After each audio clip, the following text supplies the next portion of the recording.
जय हिंद विद्यार्थी मित्र, आपलं स्वागत आहे आपलं युट्यूब चॅनल आर्मी पोलीस मार्गदर्शन केंद्र समर्थ करिअर अकॅडमी वडूज सातारा। मी गुणवंत गायकवाड सर।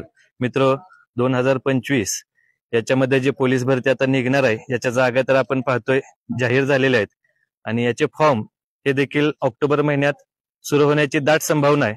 आणि यासाठीच आता ह्या अंतिम टप्प्यामध्ये पोलीस भरती मैदानी सराव आणि लेखी सराव हा कशा पद्धतीचा असावा यासाठीच आपण हा थोडक्यात एक व्हिडिओ बनवतोय। मित्र, ज्यावेळेस आपले ग्राउंड जवळ येणार आहेत आणि आपले फॉर्म चालू होतात या दरम्यान आपल्याला फॉर्म चालू झाल्यापासून 1 ते 1.5 महिन्याचा कालावधी हा यामध्ये फॉर्म चालू राहण्याची संभावना असते। त्याचबरोबर ह्या 1-1.5 महिन्यामध्ये आपण भरती जवळ आली म्हणून जास्त प्रॅक्टिस करण्याच्या नादाला किंवा जास्त रनिंग करण्याच्या किंवा जे रेग्युलर रुटीन होतं ते सोडून जरा वेगळं काहीतरी रुटीन फॉलो करायचा प्रयत्न अजिबात करू नका। जे रुटीन तुम्ही फॉलो करत आलेला आहात, ज्याच्यातून तुम्हाला किती मार्क पडतायत 40-42 अगदी 38-36, याच रुटीन मध्ये जो इव्हेंट मागे राहतोय त्याच इव्हेंटची तयारी अगदी आपण विचारपूर्वक करणं गरजेचं आहे। यामध्ये सगळ्यात महत्वाचं की आपला गोळा आउट ऑफ जातोय का हे बघणं गरजेचं आहे।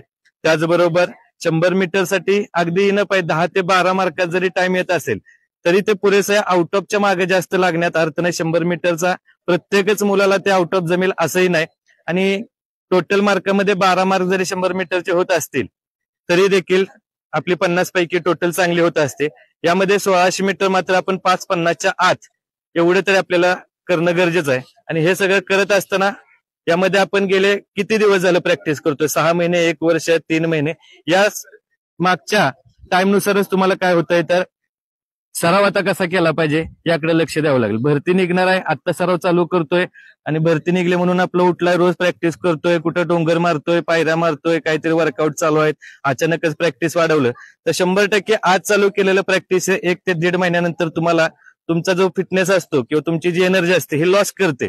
1-1.5 महिना तुम्ही प्रमाणापेक्षा जास्त प्रॅक्टिस करता का तर भरती निघलेली आहे आणि त्यामुळं आपोआपच काय होणार आहे, जी एनर्जी असते तुमची ती रिकव्हरी जर का झाली नाही प्रॅक्टिस नंतर तर आज जेवढी ताकद फिटनेस वाटतोय तेवढा फिटनेस तुम्हाला भरतीच्या टाइमला जाणवत नाही। यासाठी टाइम टेबल अगदी व्यवस्थित बनवा, जे इव्हेंट मागे राहिले त्याचा सराव चांगला करा आणि उगाच काहीतरी वेगळा सराव, उगाच काहीतरी हिल वर्कआउट चालू आहे, हिल रनिंग चालू आहे, लॉंग रनिंग चालू आहे, असे काही वेगळे प्रकार करण्याचा प्रयत्न करू नका, जेणेकरून आजचा फिटनेस आणि उद्याचा फिटनेस मध्ये आपली ताकद वाढली पाहिजे, कमी होता कामा नये, तरच तुम्हाला भरतीच्या दिवशी चांगले मार्क पडतील। आणि यासाठी अगदी व्यवस्थित टाइम टेबल बनवणं गरजेचं आहे आणि त्या टाइम टेबल नुसारच तुम्हाला सराव करावा लागेल।